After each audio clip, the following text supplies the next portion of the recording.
நேயர்களே, இன்றைக்கு நாம் பேச போகிற விவகாரம் தமிழக அரசியலில் இப்போ இந்த 2 நாளை, இன்றும் நாளையும் பேச்சு பொருள் ஒன்றும் இல்லை. கடைசியில் சில கருத்து கணிப்புகள் சொல்வது உண்மையிலே நடக்க போகுதா அல்லது நடக்குமா? ஹேசியங்களுக்கு வழிவிடாத, எதிர்பார்க்காத சில விஷயங்கள் நடக்கும். நம்ம முதல்ல பார்ப்போம். இந்த தேர்தலில் ஒரு செய்தியாளனாக எனது பேச்சு என்னன்னா, ஒரு பெரிய அளவுக்கான வாக்கு சதவீதத்தை விஜய் பிடிக்க போறதுல எந்த சந்தேகமும் இல்லைங்க.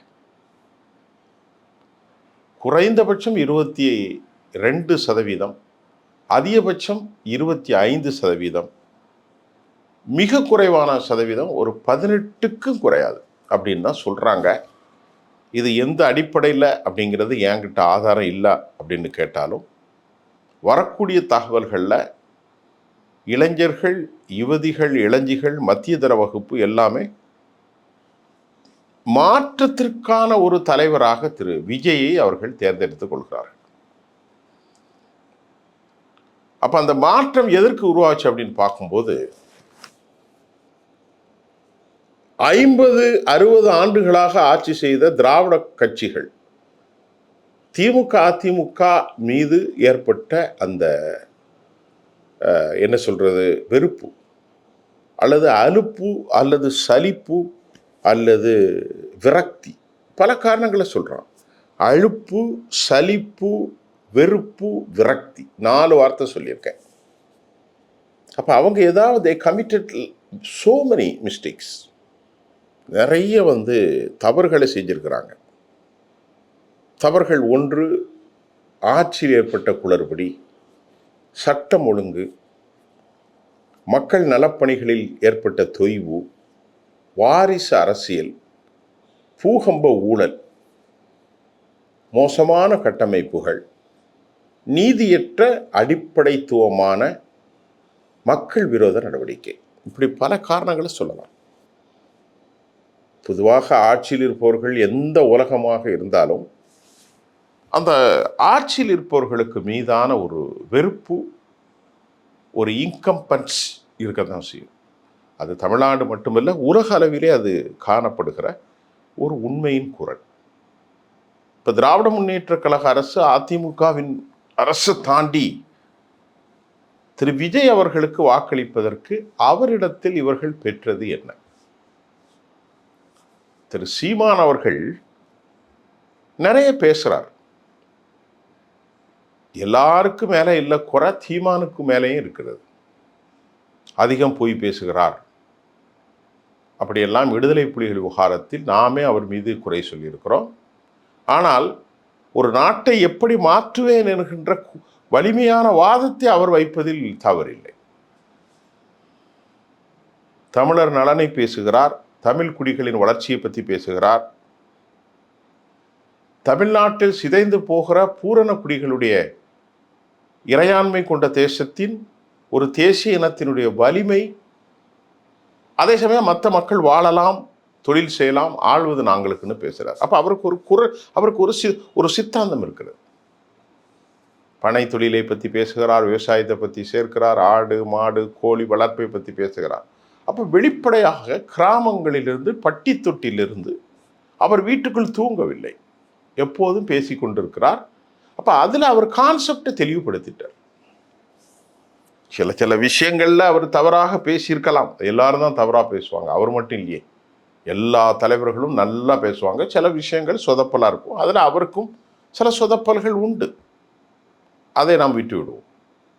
ஆனால் நடிகர் விஜய்க்கும் நான் கேட்பது, என்ன கொள்கை அவருக்கு? திமுகவை எதிர்க்கிற மட்டும்தான் கொள்கையா? திமுகவுடைய வாரிசு அரசியல் எதிர்க்கிற மட்டும்தான் கொள்கையா? திமுகவினுடைய என்ன சொல்றது, ஊழல் எதிர்க்கிற மட்டும்தான் கொள்கையா? அது திமுக. நாம திமுகவுடைய வாரிசு அரசியலை எதிர்ப்போம். விஜய் திமுகவுடைய ஊழலை எதிர்ங்க, திமுக அமைச்சர்களுடைய ஊழலை எதிர்ங்க, திமுகவுடைய நிர்வாக திறமையின்மை எதிர்ங்க, கட்டமைப்புகள், ஊழல் எல்லாவற்றையும் எதிருங்கள். இது ஒரு பக்கம். நீங்க என்ன சொல்ல வாரீங்க? நீங்க யார்? ஹூ ஐ ஏ, யார் நான்? எனக்கான நோக்கம் என்ன? What is our party? எங்களது பார்ட்டி இப்ப சொல்லுவோம் தாவேகா என்றால் என்ன? தாவேகாவினுடைய நோக்கங்கள் என்ன? தாவேகாவது அல்டிமேட்டம் என்ன? இலக்கு என்ன? ஷார்ட் டைம் கோல் என்ன? நீண்ட கால கோல் என்ன? இந்த கட்சி யார் பேஸ்டு? அம்பேத்கர்னா யார்? பெரியார் யார்? திராவிட தேசியம், தமிழ் தேசியம் ரெண்டும் கண்கள். அதுல திராவிட தேசியத்தில் எதை எடுத்துக்கிறீங்க, தமிழ் தேசியத்தில் எதை எடுத்துக்கிறீங்க? இது ஒரு ப்ரோக்ளம்ஸ், பிரகடன சான்றிதழாக அந்த கட்சி இதுவரைக்கும் அரங்க இல்லை. அப்ப நாங்கள் விஜய்க்கு ஏன் வாக்களித்தோம் என்றால், அவர் சினிமாவில் நல்ல நடிகர், நல்ல டான்சர், ஆட்டம் பாட்டம் கொண்டாட்டம், அவ்வளோதான். மற்றபடி இப்போ டாக்டர் எம்ஜிஆர் அவர்களை, புரட்சித் தலைவர் அவர்களை பற்றி சொல்லணும்னா, நான் பார்த்து நீங்கள் கூட பார்த்துருப்பீங்க, காலில் ஷூ போட்டு லுங்கி வேஷ்டியை கட்டிக்கிட்டு தரையில் போவார், குடிசைகளுக்குள்ள தலை குனிந்து போவார், மக்களை கட்டி அணைப்பார், முத்தமிடுவார், சின்ன குழந்தைகளை தூக்குவார், ரொம்ப வயதான பெண்மணிகளை 100 வயசுக்கு மேலே இருக்கும் கண் பார்வை இல்லாமல் அங்கெல்லாம் போவார். அவருக்கு ஒரு கொள்கை இருந்தது. 1957 கட்சிக்கு வந்துட்டார். 67 பேரறிஞர் அண்ணாவால் முகத்தை காட்டு ராமச்சந்திரங்கிற அளவுக்கு எக்ஸ்பர்ட். 77 தான் அவர் வந்தார், 73 அவர் வந்தார். அப்போ இப்போ அவங்க அதுமாதிரி திரு கருணாநிதிக்கும் பெரியாரிசம் கொள்கைகள்லாம் உண்டு, ஒவ்வொருத்தர் மேலும் குறைகள் உண்டு. இப்போ நீங்கள் என்ன கொள்கை? அப்போ இந்த வாக்களித்து விஜய் வருகிறார் என்றால் மாற்றத்திற்கான அறிகுறி என்ன? அந்த மாற்றம் எதை சொல்கிறது? அந்த மாற்றத்திற்கான நோக்கம் என்ன? எதுவுமே தெரியாது. ஆனா ஒரு குரல் மட்டும் சொல்றாங்க, விஜய் விஜய் விஜய் விஜய் விஜய் விஜய். அவர் ஒரு பேசுறது கூட நம்ம பார்க்க முடியாது, ப்ராம்ப்டர்ல தான் பேசுறாரு. திரு சீமா ஒரு நாள் கூட எழுதி வச்சு வாசிச்சே கிடையாது, பேசிக்க சொல்றாங்க. ஸ்டாலின் கூட பேச தெரியாது. அப்படி என்று சொன்னால் சீமானோ தனது குரலை வலிமையாக வைக்கிறார், அவருக்கே நீங்கள் வாக்களிக்க மறுக்கிறீர்கள். அப்ப திரைப்படத்தில் ஒரு பூரண கவர்ச்சி, ஒரு டான்ஸ் தானா தமிழனுடைய அளவுகோல்?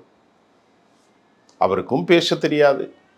இன்டர்வியூலையும் வந்து ஒரு ஜனநாயக பிளாட்ஃபார்ம்ல, ஒரு டெமோக்ராட் பிளாட்ஃபார்ம்ல வந்து நின்று மக்களுடைய ஹெசிடேஷன், அவர்களுடைய தயக்கம் என்ன, அவர்களுடைய உள்ளார்ந்த சித்தாந்தம் என்ன, இன்டென்ட் ஆஃப் த பீப்புள், அவர்கள் என்ன அல்டிமேட்டம் என்ன, அவர்களுடைய கோல், நீங்க என்ன ப்ரொசீட் வச்சிருக்கீங்க, வாட் இஸ் யுவர் எக்கனாமிக்கல் கோல், பொருளாதாரத்துக்கான உங்களினுடைய அளவுகோல் என்ன, கிரிட்டீரியா ஆஃப் த எக்கனாமிஸ்ட், எப்படி நீங்கள் கடனை அடைக்கப் போகிறீர்கள், ஃப்ரீபீஸ் உங்களுக்கான திட்டம் என்ன, மானியங்களை குறித்து நீங்கள் என்ன நினைக்கின்றீர்கள்,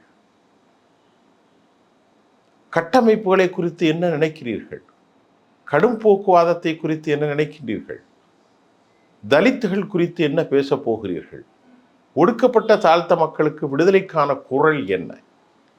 எதுவுமே சொல்லல. ஸ்டாலின் மாமா ஸ்டாலின் மாமா ஸ்டாலின் மாமா, அதை கொஞ்சம் மாற்றிட்டு இப்போ miss Stalin sir Stalin sir. தீய சக்தி திமுக, இது மட்டும்தானா? தீய சக்தி திமுகன்னு சொல்லிருங்க, அதை ஏற்றுக்கிறாங்க. நீங்கள் என்னங்க, உங்கள் திட்டம் என்னங்க? அதெல்லாம் ஒரு பக்கங்க. நீங்கள் திட்டத்தை சொல்லிட்டா ஆட்டோமேட்டிக்காக தீய சக்தி குப்பையில் போயிடும். எந்த ஒரு நடவடிக்கையும் இல்லாமல் மக்கள் அவருக்கு வாக்களிக்கிறார்கள் என்று சொன்னால் இது மிகப்பெரிய அதிசயமான ஒரு சம்பவம். அதனால தான் இருந்தாலும் ஜனநாயகத்தில் அவர் வெற்றி பெறுகின்ற போது அதை ஏற்றுத்தானே ஆக வேண்டும். இது ஒரு ஜனநாயகம் இல்லவா? இந்த செட்டப்பில் யார் வேணாலும் நிற்கலாம். இந்த செட்டப்பில் எம்ஜிஆரையோ செல்வி ஜெயலலிதா அவர்களையோ புரட்சித் தலைவர் டாக்டர் எம்ஜிஆர் அவர்களையோ சேர்க்கவே முடியாது. அவங்க ரொம்ப ஒரு ஞானம் பெற்றவர்கள்.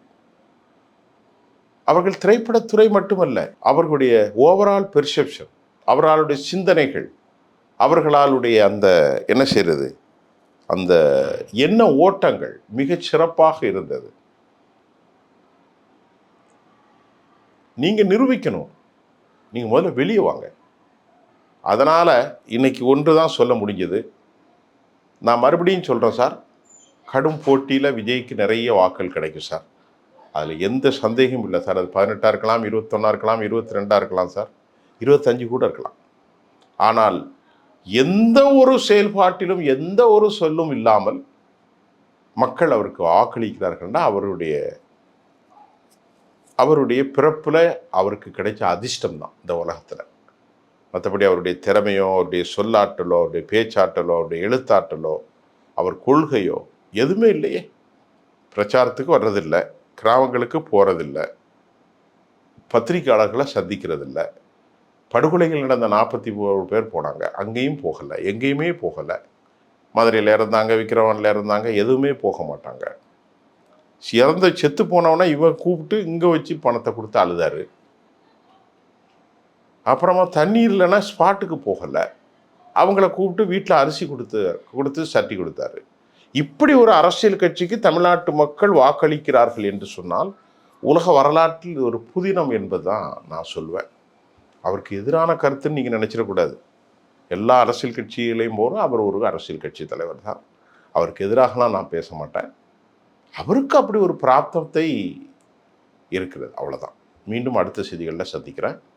மறுபடியும் நாளை மறுநாள் வரக்கூடிய அந்த ரிசல்ட்டோடு உங்களை நான் பார்ப்பேன். நன்றி.